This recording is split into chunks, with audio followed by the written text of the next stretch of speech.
Okay, everyone, welcome back. We have a fantastic closing session lined up for everyone here at HT Next today.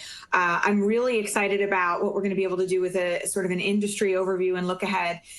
We're going to have a segment first from Jan Freytag, who is the SVP with Lodging Insights for STR. And when Jan's presentation is done, we're going to bring him back for a live moderated Q&A. So hang with us. If you think of questions, you can go ahead and type them right into your browser for Jan, and then I'll come back on and we'll facilitate those. Looking forward to that segment. And then stick with us right here. Don't close your player, because we are going to move into a few more industry updates and closing remarks all right here in this segment. You don't need to click on anything else. Just stay right here with us.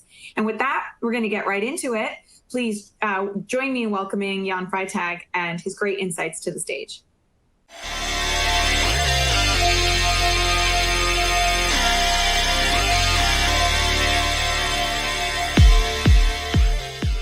Good afternoon. My name is Jan Freitag, the new National Director for Hospitality Market Analytics at the CoStar Group, also still Senior Vice President with STR. Very excited to be with you today at HT Next. I'm going to spend the next 20 minutes or so talk to you a little bit about the state of the US hotel industry as we see it in this fall of 2020, and then obviously open it up for your questions.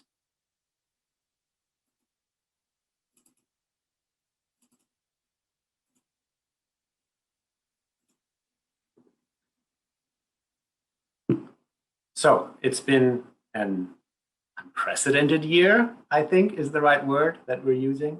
And I want to talk you a little bit through the data as we see it. So I want to cover the total US, then jump into the classes, of course, talk a little bit about segmentation, the interplay between group and transient.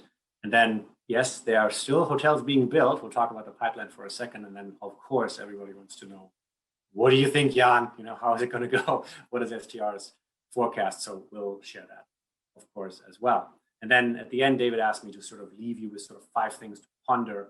So I'll wrap up. So first and foremost, and most importantly, please, please, please wear your mask. We can get this under control, this pandemic, but we all have to do a few simple things. Washing hands is one, but wearing masks is so critical for our industry specifically. So please, please, please wear your mask. Use the word unprecedented. I think everybody used the word unprecedented. When we look at the RevPAR performance results over the last 3 recessions, 1991, 9/11, 2009, we look at the trough of those recessions and you add them together. Those 3 results were not as bad as what happened in April, where RevPAR declined indeed 80%. Now, the good news is that, of course, data has not stayed down there and has gotten better, although I'm not sure that the word better is actually correct. Let's call it less bad. Let me fast forward here and look at what happened this year. So as I said, in April, RevPAR declined 80%, but then for the next following months, we saw actually a 10 percentage point increase or betterment in the RevPAR data. So it went better, from April to May by 10 points, from May to June by 10 points, July by 10 points. But then the RevPAR percent changes have sort of, stalled, for the lack of a better term, just around, call that minus 50% or so. And unfortunately, we really don't see any catalyst for that to change for the remainder of the year. There clearly is no real corporate group demand to speak of. There's very little corporate transit demand. And, after Labor Day, traditionally, the leisure travelers stayed home. That was different this year, because we could all work from wherever, and our kids were on Zoom school anyways.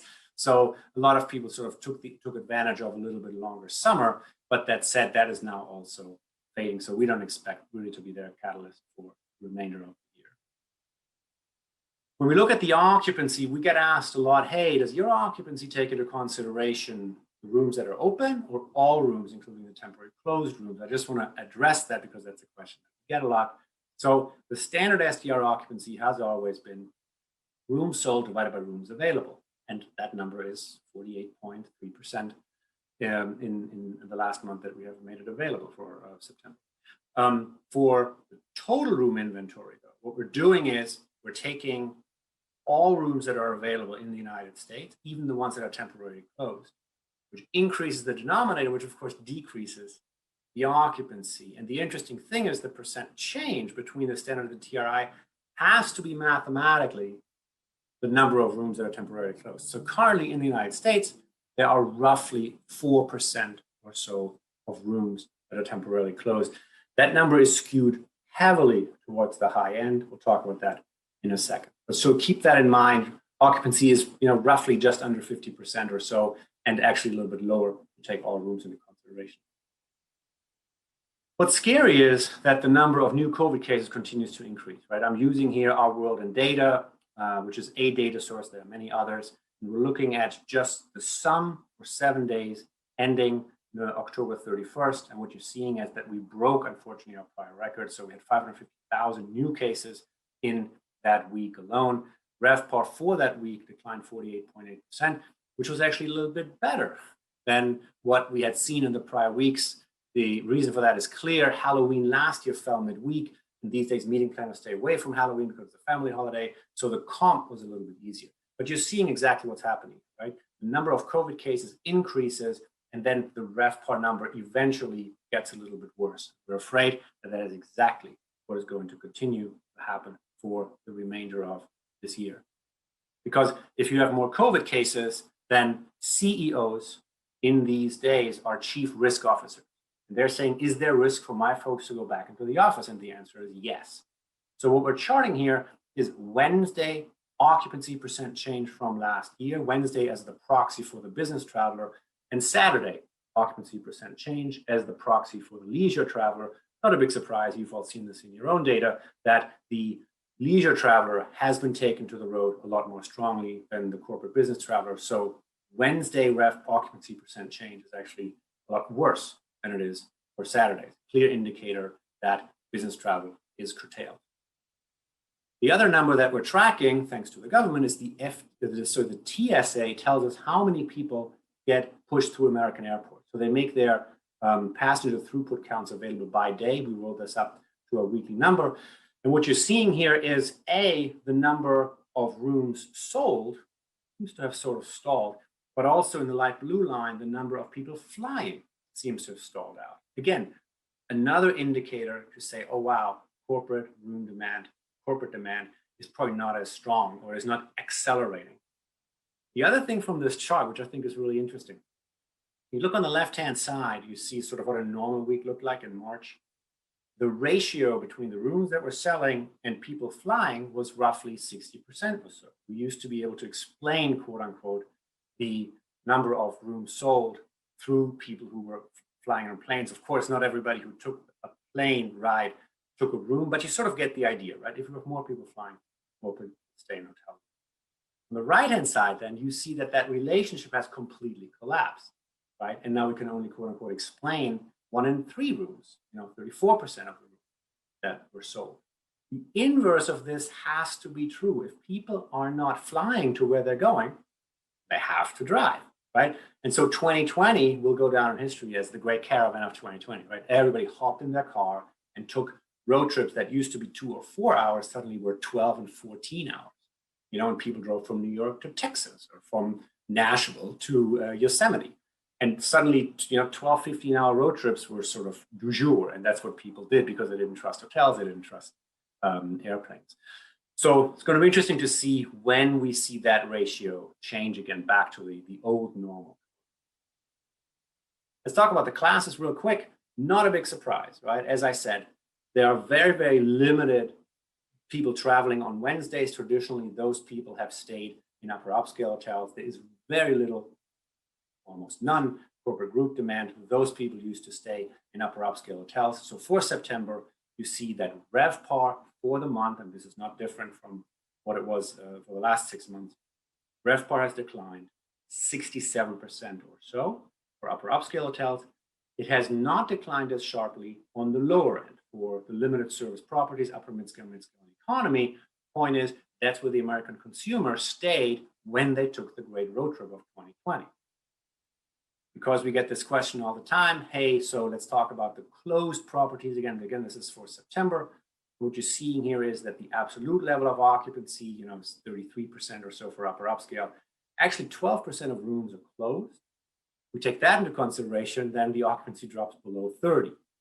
Interestingly, for call it upper mid-scale economy, you're seeing that honestly, the majority of rooms are actually online. Like basically the economy segment is open, the upper mid-scale segment is open. So the occupancy delta is really not material. It really matters on the upper end luxury and upper upscale. Let's talk about segmentation. I said already that the upper upscale segment got hit very, very hard because there is no group demand. Turns out I shouldn't say it like this, because we sold, believe it or not, over 1 million group rooms in August and September.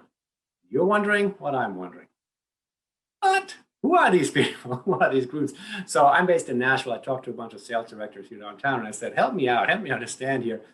Yeah, these are Smurf groups, right? This is all social. These are weddings. These are car clubs, turns out. And there are indeed a lot of soccer tournaments and baseball tournaments and what have you tournaments, which can suddenly afford a very nice upper upscale hotel in locations where they used to just stay at a limited service. So interesting, so when I say there are no groups, well, there are some, they're just really no corporate groups. So that then said, what that means is that RevPAR percent change on the group side hasn't moved from a terrible 94% RevPAR decline to a still pretty terrible 87% RevPAR decline in September. And what you're seeing is on the transient side, that's where a little bit signs of life. So these are people who are saying, look, I want to spend 10 grand to go to Italy or 20 grand on a cruise, and I'm not. So let me just stay in a really, really nice resort in the United States. And those have been beneficiaries of the people staying closer to home or staying in the United States. Pipeline. Indeed, people are building. There are 216,000 rooms in construction today. That peaked in April at 220,000 rooms. I don't want to say I can 100% predict, but I can probably predict 100% that the number of rooms in construction will continue to materially decline over the next 3 years. Why am I saying that?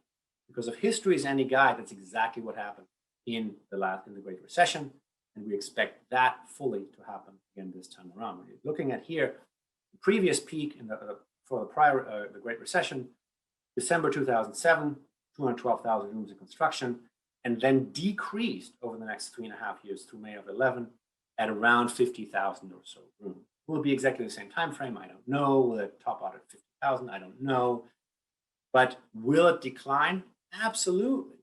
Because the number of rooms in construction, those projects that are currently being built, those projects will open. Then we have a lot of projects that are in final planning or planning where you have a piece of dirt and you have architecture plans and you may have an agreement with the brand. And you go to the bank and say, give me $50 million. And the bank's like, have you read the STR data? That's not happening. So I'm not saying there won't be any new projects that will break ground, but it just will be so much fewer rooms, so many fewer rooms. And therefore then there isn't a backfill to the pipeline. So I fully expect this line to continue to decelerate.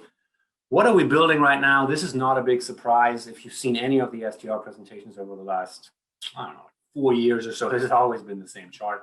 7 out of 10 rooms are in construction today are limited service. So very few on the upper end. And if I was an investor in some hedge fund somewhere east or west coast, this to me is the most important chart that STR is currently producing. Let's think about it. Upper upscale hotels have gotten hit really, really hard. And a lot of owners can't make their debt service. And banks don't want to own those hotels. So they may push them and say, look here, just pay me back from my debt, take over. But you can also see from this chart that there's very limited new competition on the upper upscale side. So if you can get into the upper upscale segment today at a low base, you may look really, really pretty, 3-4 years ago. So this is a really interesting, from an investment perspective, really, really interesting slide. Now, I'm not telling you any secrets here. I say this to everybody. People normally don't listen to me, but I just think there's a there. And then lastly, let me finish up and talk about our forecast. This is as of August 13th. By the time you listen to this, we will actually have a new forecast, and I'm happy to talk about it during the Q&A. And spoiler alert, it won't change materially. So what we're saying is, look, room demand is going to decrease but almost 40% this year, which means occupancy is down almost 40% this year. Rates are down over 20% this year, which gets you to RevPAR, call that cut in half. And next year, because the base is so much lower, the percent changes are amazing, right? 30% demand growth, 30% occupancy growth. Oh, ADR growth, only 6%. ADR recoveries are never V-shaped. Let's be very, very clear on that. You're seeing that the occupancy goes down and up based on a lower base. We are not saying the same thing for the ADR.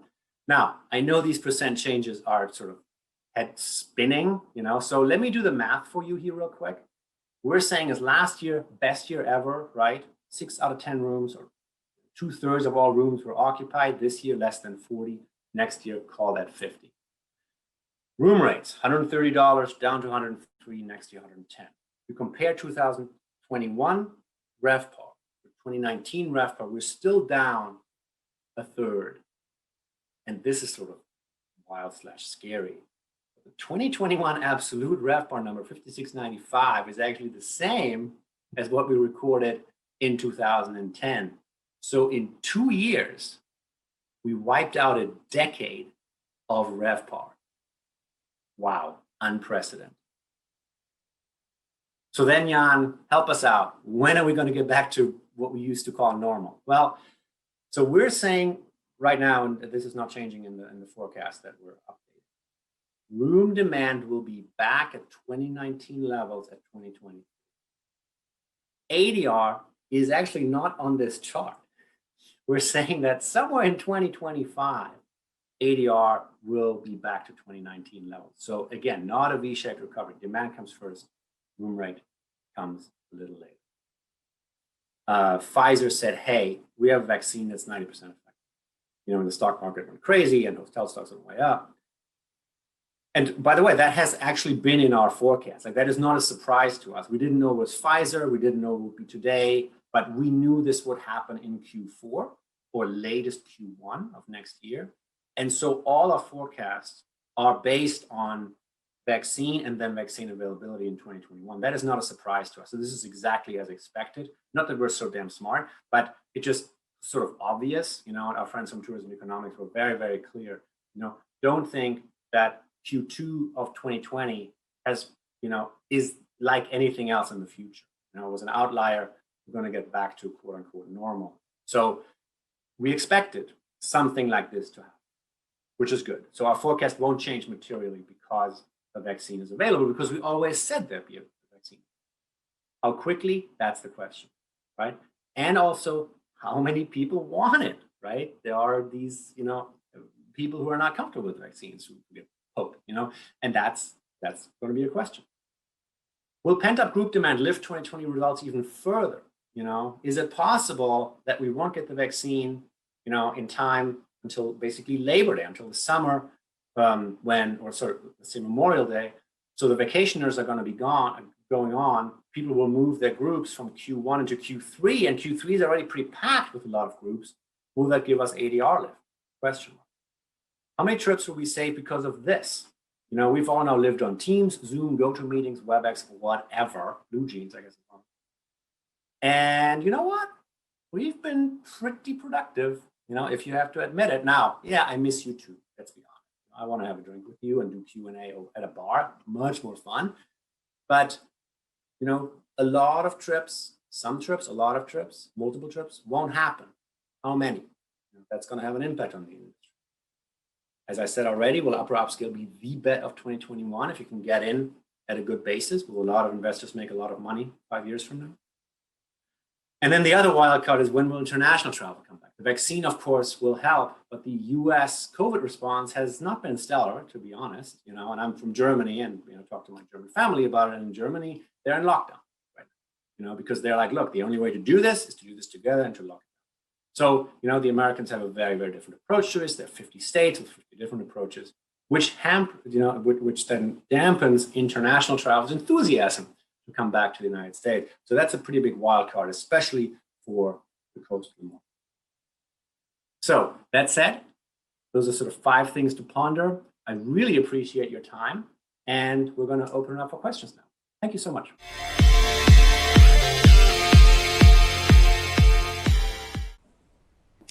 Hi, everyone. Jan, welcome to the virtual podium here. Really excited to get a chance to get a live update. You shared a bit of a bleak forecast there. I don't think it was shocking to anyone. You did mention that those were August numbers. Is there an update that you would care to share while we're here? Yeah, so the RevPAR forecast for this year is now a little bit better than minus 50%, so minus 49.5%, because the leisure travel during the summer was just a little bit stronger than we had predicted. Our 2021 data is virtually the same, so we're saying it was a little bit more front loaded, but the 2021 data is the same. And room demand and ADR returned to 2019 levels. We also left unchanged. Okay. We have some questions that have come in from the audience, so I'm going to read through those. The first question is, how does the ADR trend look for full service resorts versus limited service? So full service resorts specifically this summer had done actually really well. And in some instances, we've actually seen ADR increases. And the reason for that is mix shift, right? So they used to have corporate incentive groups or maybe some corporate meetings, and they were, because they were groups, had a little bit lower ADR. In the Great Summer Caravan of 2020, it was all individual people and oftentimes paying very high rates for the villas, for the casitas, for multiple rooms to create their own bubble. So we've seen resorts and some resort locations have been done really, really well, mostly on the weekends. Limited service hotels, it's really a question of location. If you were downtown, you had a really, really hard time. If you were interstate, at a highway, you did quite well. Your RevPAR decline was, maybe in the teens, maybe in the 20s, but certainly not what we saw in urban properties where RevPAR was down 70%. And also in some instances, in beach locations, near state parks, near national parks, we actually seen, in some instances, room demand increases and actually some pretty healthy ADRs as well. Okay, great. Thank you. Another question from the audience. With about 20% of hotels in the U.S. delinquent on their debt service, what is your opinion on consolidation, change of ownership, et cetera? Will this benefit brands or be detrimental to them? So the first question is, what happens to the people who can't make their debt service? And I'm talking to a lot of my friends in the investor and the banking and the lending community. I'm like, so what's going on here? If somebody continues for 90 days, for 180 days not to make their debt service, and there's really sort of a tale of two cities, a tale of two sort of services. If you have a full service big box, the banks are like, look, we're not in the business of owning or running this. Can you just find some runway capital and make this happen? And so everybody sort of extends and pretends, which is what we learned in 2009. I think on the lower end, will we see some banks taking their debt note and just selling it on the open market to say, look, we're kind of done here. We're taking a 10 or 15% discount to what, but at least we get out and let this be somebody else's problem. So will we see ownership changes? Absolutely. Will we see a lot of closures? Chip and I have a slightly different opinion on that. I think that we will see a lot of ownership changes, which will then translate into the hotels actually staying open. Now, if you were full service, you may be limited service for a while, but that's the way we would look at that. Does it benefit brands versus independents? I get the distinct sense that in this environment, owners flock towards loyalty programs because it seems that in the upcycle, the loyalty programs will drive room demand. And so being affiliated with one of the big six, Hilton, Hyatt, Marriott, IHG, Choice, Wyndham, that's six. That is, I think what's going to drive where people are going to end up versus, starting out as an independent property. Okay. The next question is around the impact of CMBS loans versus traditional bank mezzanine debt on hotels. How will that change if there is no stimulus package in the U.S.? I will reserve judgment and let Chip in on that for sure. I bet that he has a much better answer than I could ever give you. Okay, no problem, no problem. And this last question dovetails with what I think you were just referring to, which is how do you see limited service drive-to destinations playing in the recovery versus upper upscale? So limited service drive-to destinations were absolutely the winner, if you want to use that word. They did decidedly less bad than full service hotels. And some of them actually did better year on year. So in the summer, in July, in August, we actually saw in some instances RevPAR and demand increases. Now that was because people were forced, rightly or wrongly, into their cars. And they said, look, I'm not sure I want to fly anywhere. Is that same thing going to be true in the summer of 2021 when we have the vaccine out? Maybe, maybe not. Maybe it's going to be maybe take a while for the vaccine to get throughout the United States. So maybe we will see another great caravan of 2021.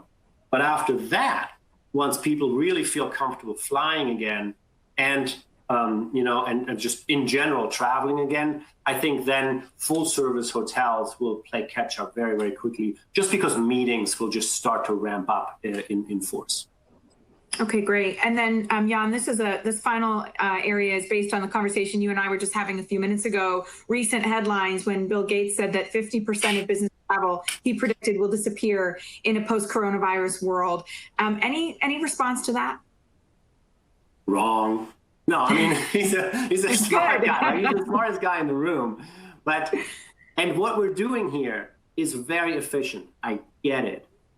But what drives business is the handshake / fist bump, is breaking bread, is sitting in a restaurant, being in a ballroom together. And so I think the 50% number is way, way, way high. Will there be, will some CEOs and some CFOs say, look, man, we're saving a lot of money here. Let's not all run back to the airports. Yeah, absolutely. I think we will see some travel will be curtailed. But I think the 50% number is just way too stark. Yeah, and I would just say as event producers in our world, what we do, we're very bullish on people wanting to get back and connect in an in-person environment when it's truly safe to do so. So with that, exactly. Jan, thank you so much. This has been fantastic. Ladies and gentlemen, stay right here with us. Don't close your screen. Don't click any buttons. We're going to move right into our next segment. I am thrilled to welcome, you may have heard teeing up there, that we're going to be welcoming Chip Rogers to the stage, who is the president and CEO with the American Hotel and Lodging Association. Chip is going to come and spend a few minutes with us to give us an update on his perspective and what the association is doing and some of the trends that they're watching. And with that, Chip, please take it away. Thrilled to have you. Abby, thank you so much. Thanks for Mike and the entire team at HTNG. You guys do an amazing job. And it's been a great working alongside of you the last 2 years and especially the last 9 months as we've all worked together to deal with something that none of us could have prepared for. None of us could have ever even thought how to deal with. And I'll talk about those numbers in just a second. I was really interested in that last question that came up. I think sometimes we give too much deference to the wisdom of those who do well in a certain industry sector like technology, as if they are geniuses in all sectors. Maybe Elon Musk is, he seems to be able to capitalize on everything. But when Bill Gates says that business travel is going to reduce by 50%, that would be like somebody telling me that is selling chicken sandwich franchises that hamburger consumption is going to drop by 50% in the next few years. Of course he's going to say that. It's in his self-interest that people don't travel, but instead use technology products instead. So I don't know how much credence I would put into that, but I will say this. Look, we are here in early December at hopefully what will be the trough of this incredibly difficult year, unlike anything we've ever seen. So take ourselves back to February of this year. We're coming off of 2019 that was record-setting in just about every capacity. I know Jan talked a lot about it, has talked a lot about it in other formats as well. We're on an 11-year run of just incredible profit and RevPAR and everything that you could measure in our industry had gone exceptionally well. And then it just fell off a cliff, like nothing we've ever seen before. And many of you recall that back when it first started, I remember these discussions, people were saying, why don't we just shut everything down for 2 weeks? If we can just do that, we'll get past it and get right back up going again. And people were worried about shutting down for 2 full weeks. I mean, how could we possibly do that? So that was in the beginning of March. Here we are in December, going up and down and shutdowns and openings, and some states open and some states closed. But bottom line is this: the industry has suffered like never before. You cannot have revenue drops like we've seen without real people being impacted in a real way.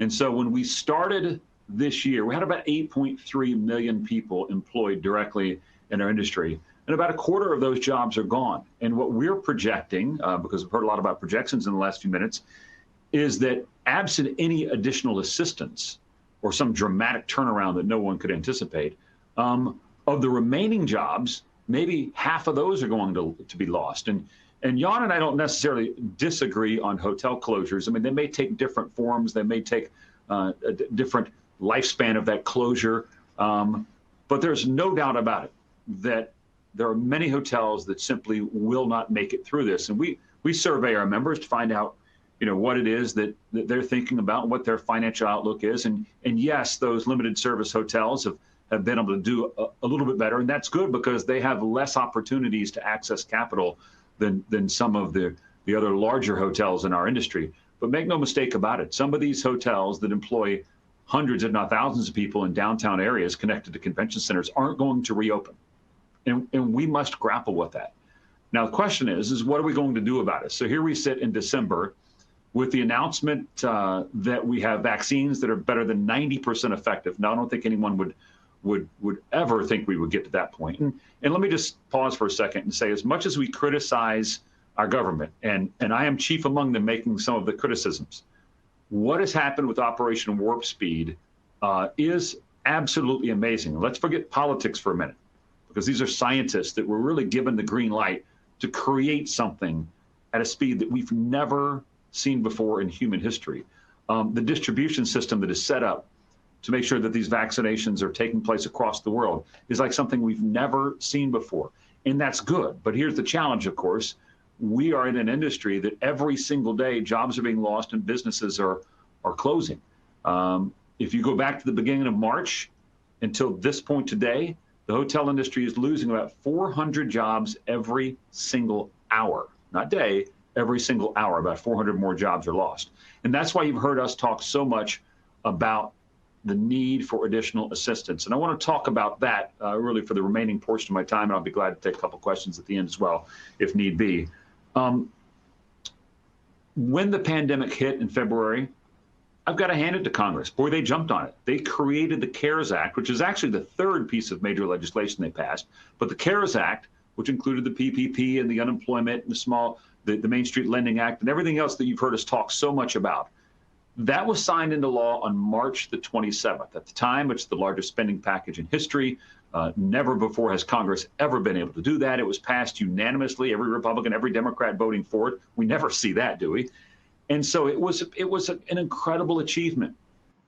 Now, if you recall, during all the discussion that led up to that, and during the debate that Congress was having on how we structure this, a couple of things came into play. First and foremost was how much assistance is going to be needed, because how long is this going to last? Well, they answered that for us in the actual legislation. If you look at the law, it says that the formula that was used to determine how much money you can get under a PPP says that you would be down for about 8 to 10 weeks max. It's right there in the law. You can read it yourself, 8 to 10 weeks. The amount of time you had to spend it was 8 weeks. Now, we ultimately got that changed and extended, which was very helpful. But clearly at that time that Congress passed that bill that was signed into law on March the 27th, the idea was this is going to be very limited. Help was needed, no question about it, but it was going to be limited, and it would probably last about 8 to 10 weeks. Well, here we are from March 27th all the way now to December, and clearly all that money that was in the PPP has been used. The Main Street Lending Act, which was supposed to be an enormous benefit, if you recall, Secretary Mnuchin and others championing the idea that Congress had appropriated about $500 billion that they could then leverage into multiple trillions of dollars of assistance.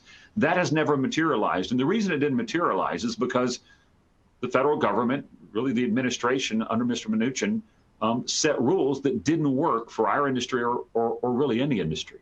And so you look at those numbers, and he was just on television recently talking about it, and I thank him for this. He said, look, we have a lot of money left over here. we should give it back and give it out in grants as opposed to loans. He's right about that. We don't disagree with him. But Congress needs to authorize that, quickly. So you saw the original CARES package come out, which was a big success for us. In addition to just the obvious, we were also able to get the affiliation rule waived there, which meant that it was applicable to all individual hotels as opposed to what we estimated to only be about 60 to 65% had we not been able to get that affiliation rule waived.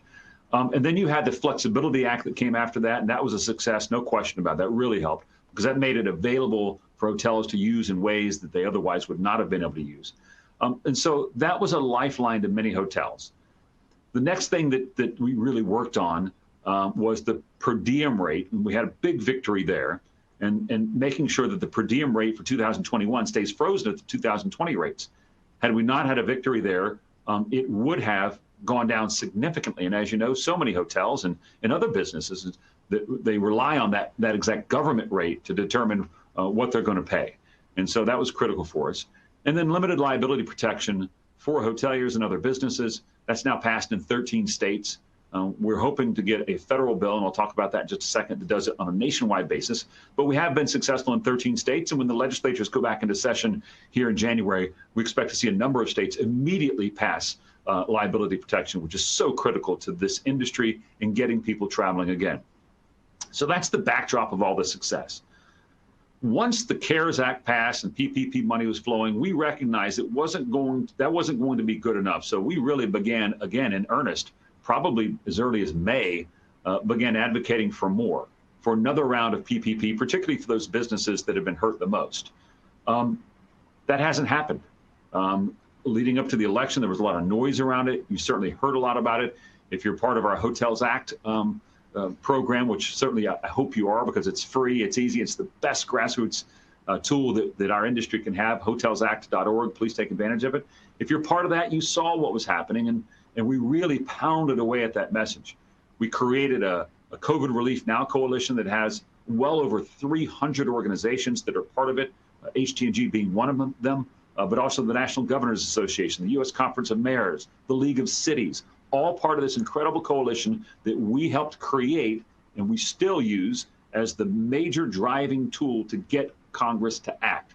Now, the excuse that they used up until the election was, well, election politics, so we can't get anything done. Now, you probably, if you have seen me on any television show railing against them on this, I think it's justifiable. And maybe my words come off a little harsh sometimes, but when you think about a member or any person that's an elected official, essentially saying that their job and their reelection is more important than the jobs of the people they represent, we should all reject that notion. Left, right, doesn't matter. We should all reject that because these are public servants who should be serving the public. And so, yes, our level of frustration as businesses die, as hotels close, and as people lose their jobs, our level of frustration has been high for quite some time. They didn't do anything prior to the election. But I'm happy to say in the last couple of days, we've seen a little bit of changes in that area. You saw just a couple of days ago an organization called a group of lawmakers in the House of Representatives called the Problem Solvers Caucus, which is a bipartisan group equally distributed among Republicans and Democrats, released a plan or supported a plan that came out of the Senate amongst a group of moderate senators on both sides of the aisle. And that plan is $908 billion. And I'm reading from it now, and I can give you kind of the numbers associated with that $908 billion. It would be $288 billion for a second round of Paycheck Protection Program money, and that is desperately needed. And it would go to businesses that have been hurt by at least a 25% revenue drop on the comparable time period from last year. Critically important. Limited liability protections will be included. That is so important, or at least it's included in the bill as drawn up so far. $160 billion in state and local aid, $180 billion in additional unemployment insurance, which equates to about $300 extra unemployment insurance for a period of 4 months. $82 billion for schools, $45 billion for transportation infrastructure, and money for vaccine distribution. Now, that is what's in the plan right now. So what ultimately happened, this group of problem solvers, along with a moderate group of U.S. senators, came out and released this plan a couple of days ago.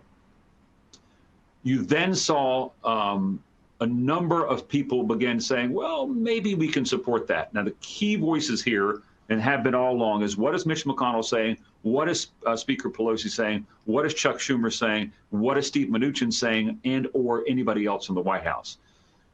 So you start with McConnell. He's been supportive of getting something done immediately, which is really helpful, but a little bit lukewarm on this idea that it needs to be close to $1 trillion. Now, the good news is since day one, he has fought for us tooth and nail on liability protection. We appreciate that, and that's desperately needed. The bad news is that he's not been willing to move too far off the $500 billion number. We need him to get closer to $1 trillion. Today, there was a statement that came out from the leader of the Senate that said he believes that a deal can be had, which means they're getting closer. By the way, just within the last 48 hours, what's known as the four corners here in Washington, D.C. of McConnell and Pelosi and McCarthy and Schumer actually got in a room and started talking about this. That has not happened in months. You then had on the White House side some statements from Mnuchin saying that the president could certainly support the McConnell version, which again was $500 billion. But then you had Larry Kudlow, the economic advisor for the president, come out within the last 24 hours and say that the bipartisan plan had a strong possibility to it. In other words, there were some good parts to it. And so I say all that to just say we're on the precipice, what I think may be our first major relief since March. Now, what's pushing all this is obviously the American people, the unemployment numbers, the spike in cases. What's also pushing this is the government's about to shut down if there's not what's known as continuing resolution after December the 11th. So all of this is coming together here in Washington, D.C. at one time. And so the reason I say all of this is that we need your help. Contact your member of Congress. If you're ever going to do it now. Send those letters, make those phone calls. If you go to hotelsact.org, we've got it all teed up for you with the letter, a phone call script, anything that you need to make that happen.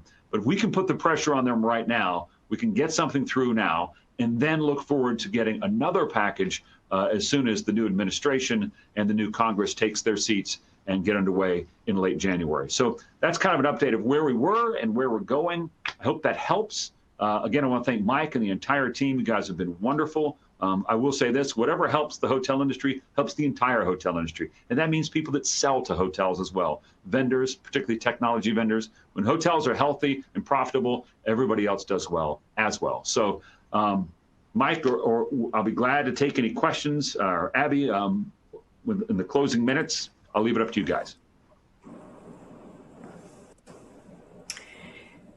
Thank you so much, Chip. That was a fantastic overview. And I know everyone has been on the edge of their seats listening to these real-time updates from the field. I think with that, we're going to move right to our closing remarks. Mike, thank you so much for coming back up. That was an incredible closing session. I'm just so thrilled that everyone was able to join us and deliver such great insight, real-time insight to everyone here with us at HT Next. Yeah, it was great to have you, Chip. Thank you very much for making the time. I think it helps everybody, and recognizing, of course, that, you know, what helps a lot of the hotel chains within America also helps the world. So we absolutely appreciate your efforts and all the good work you guys are doing for the industry. Much appreciated. Yeah, fantastic. This has been an incredible 3 days here at HT Next. We know as people in the lodging industry, where it's so apparent that being present and being there is so important. And we know that that's what we all want to get back to, and we can't wait to do it. But I think the last 3 days has also shown us that we can really make some connections virtually as best as possible, share some incredible ideas, a lot of great content, a lot of great networking, and some fun. I had a blast at those receptions the last couple of days. Excited to announce 2021, right? This has been like, can't wait to let folks know the plan. 2021, we're planning back in person in 2021. We've got dates, December 13th to 16th, 13th to 16th, 2021, Mike, at the Fairmont Princess in Scottsdale. Yeah, it'll be fantastic. Hopefully we'll see everybody there in person. But yeah, it'll be great, especially for those of us who live in the Midwest. December in Scottsdale sounds pretty good. Yeah, looking forward to it. Gives next year plenty of time to get the kinks worked out, and we'll all be able to get back together again in person about a year from now. And then, of course, this platform, HT Next 2020, and the incredible Hotel Next environment, and all of the great thought leadership that is throughout this entire environment, right? I know that there's on-demand sessions, lots of great insights and guidance from our technology partners. We're leaving this platform open. We're keeping the lights on and the doors open here. In fact, we've just been able to get an extension on that. We're going to keep this open for everyone till January 8th of 2021. So we've got plenty of time to come back in here, poke around, share it with your colleagues, and make sure that folks are able to come in and check out this incredible content. And with that, I just want to give a huge thank you to everyone who came together to make this possible. Our speakers were incredible, our solution provider partners, our sponsors who facilitated this and made all of this impossible. Without their support, it's impossible. So thank you very much to our sponsors and of course to our partners at HTNG. You guys are wonderful to collaborate with. So thank you. Everyone did a great job. You guys at HT aren't so bad either. So you guys take care. Thanks, everybody. And look forward to seeing you all in person at some point in the near future. Take care. Yeah, happy holidays and best wishes for an amazing 2021. Thanks, everyone.